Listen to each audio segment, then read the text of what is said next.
Christmas और हिंदू सनातन धर्म देखने में अलग अलग परंपराओं से जुड़े लगते हैं, लेकिन आध्यात्मिक दर्शन, करुणा, प्रेम और अवतार भावना के स्तर पर इनके बीच गहरा आंतरिक संबंध दिखाई देता है। यह संबंध इतिहास से अधिक भाव और चेतना का है।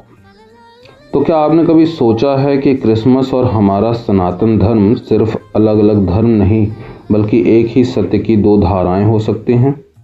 क्या यीशु मसीह और सनातन परंपरा के अवतारों के बीच कोई अदृश्य संबंध है? आज की इस कथा में हम जानेंगे कि क्रिसमस और हिंदू सनातन धर्म के बीच एक गहरा आध्यात्मिक संबंध जो इतिहास में नहीं, चेतना और करुणा से जुड़ा है। अवतार की धारणा। सनातन धर्म कहता है, यदा यदा हि धर्मस्य ग्लानिर्भवति भारत अभ्युत्थानम अधर्मस्य तदात्मानं सृजाम्यहम्। जब जब पृथ्वी पर धर्म कमजोर होता है, अधर्म बढ़ता है, तब तब ईश्वर किसी न किसी रूप में अवतार लेते हैं।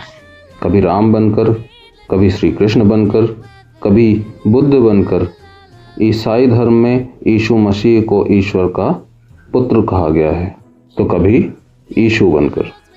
लेकिन यदि सनातन दृष्टि से देखें तो यीशु मसीह भी एक करुणा अवतार हैं, जो शस्त्र नहीं, प्रेम लेकर आए। यीशु मसीह का जन्म किसी राजमहल में नहीं हुआ, बल्कि एक गौशाला में हुआ। सनातन परंपरा में भी गौशाला, वन, गुफा, तपस्या और ईश्वर साक्षात्कार के स्थान रहे हैं। श्री कृष्ण का जन्म कारागार में और पालन पोषण ग्वालों के बीच में हुआ। संदेश साफ है, ईश्वर वैभव में नहीं, विनम्रता में प्रकट होता है। कहा जाता है, जब पृथ्वी पर अहंकार, हिंसा और स्वार्थ बहुत बढ़ गया, तब परमात्मा ने सोचा, इस बार मैं राजा बनकर नहीं, मैं सेवक बनकर जाऊंगा। मैं मुकुट नहीं पहनूंगा, मैं कांटों का ताज स्वीकार करूंगा, ताकि मानव समझ सके सच्ची शक्ति त्याग और प्रेम में है। और उसी रात एक शांत गौशाला में यीशु मसीह का जन्म हुआ। सनातन धर्म कहता है, द्वेष से द्वेष नहीं मिटता, क्रोध से अज्ञान बढ़ता है, क्षमा से आत्मा शुद्ध होती है। यीशु कहते हैं, जो तुम्हें चोट पहुंचाए उसे भी क्षमा करो। यह साधारण बात नहीं, यह आत्मिक साधना है। श्री कृष्ण भी कहते हैं, स्थित प्रज्ञ वही है जो सुख दुख में समान रहता है। यीशु मसीह का जन्म और उनका जीवन बलिदान का प्रतीक है। उन्होंने स्वयं के लिए नहीं, समूची मानवता के लिए कष्ट सहा। सनातन धर्म में भी कर्म और त्याग को मोक्ष का मार्ग बताया गया है। भगवान राम का वनवास, भगवान कृष्ण का संघर्ष, भीष्म पितामह का त्याग, सब एक ही बात कहते हैं। स्वार्थ का त्याग, आत्मा की उन्नति। ईश्वर बाहर नहीं, भीतर है।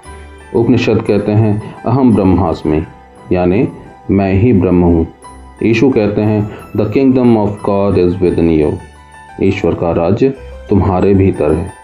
दोनों परंपराएं एक ही सत्य को अलग भाषा में कहती हैं। ईश्वर मंदिर या चर्च तक सीमित नहीं, वह हृदय की पवित्रता में प्रकट होता है। क्रिसमस सिर्फ केक काटने या उपहार देने का दिन नहीं है। सनातन भाव से देखें तो क्रिसमस अपने भीतर के करुणा के जन्म का उत्सव, अहंकार को त्यागना, क्रोध को क्षमा में बदलना, स्वार्थ को सेवा में बदलना, यही गीता का संदेश है, यही यीशु की शिक्षा है। सनातन धर्म किसी एक पूजा पद्धति तक सीमित नहीं है, वह सत्य की खोज है। यीशु मसीह उसी सत्य की एक दिव्य अभिव्यक्ति हैं। जहाँ प्रेम है वहाँ कृष्ण है, जहाँ करुणा है वहाँ बुद्ध है, और जहाँ क्षमा है वहाँ मसीह है। यदि इस क्रिसमस हम एक व्यक्ति को भी दिल से क्षमा कर सकें, यदि हम एक ज़रूरतमंद की मदद कर सकें, तो समझिए यीशु का जन्म हमारे भीतर हो गया है। अपने ही धर्म के रीति रिवाजों और सिद्धांतों को गलत मानकर या किसी लालच या स्वार्थ या पद प्राप्ति के लिए किसी और धर्म को स्वीकार करना उस धर्म के लिए पतन का कारण बन सकता है। धर्म का उद्देश्य केवल ईश्वर प्राप्ति और आध्यात्मिक स्तर में वृद्धि होना चाहिए। आप अपने धर्म में रहकर भी दूसरे धर्मों के सिद्धांतों को जान सकते हैं, उन्हें समझ सकते हैं। इससे आपको अपने धर्म में होने वाली कुरीतियों और अंधविश्वासों को दूर करने में भी मदद मिलेगी। अतः ईश्वर प्राप्ति के लिए सदैव तत्पर रहना चाहिए और अपने आध्यात्मिक वृद्धि का उपाय करते रहना चाहिए।